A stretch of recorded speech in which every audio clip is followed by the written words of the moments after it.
Victorian women willingly poisoned themselves, not to get high, not to escape reality, not for medicine. They did it willingly for beauty and to see ghosts.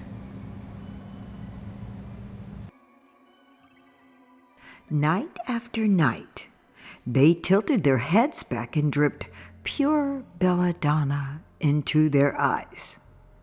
The poison burned like fire, then widened their pupils until their gaze became unnaturally large, luminous, and glassy, glowing with an eerie light in flickering candlelit rooms. Their eyes turned dreamy, hypnotic, otherworldly. Men worshipped that stare. Women craved it, but few dared speak of what the poison was devouring behind those beautiful vacant eyes. Because in the Victorian age, beauty was only one obsession. Death was the far greater one, and it struck without mercy. One day a voice filled the house with warmth. The next, only silence remained. A bedroom door stayed closed forever. A chair sat empty, collecting dust. Grief did not simply visit. It moved in. It festered. And grief makes people dangerous to themselves. They no longer wanted memories. They wanted contact. One more word. One more touch. One final chance to drag the dead back from the silence. So the dead answered. Mediums grew rich in the shadows. Parlors filled with desperate souls begging to hear the voices of those they had buried. Then the medium whispers, her voice thick with false comfort. The spirits are here. And that is when the poison truly awakens.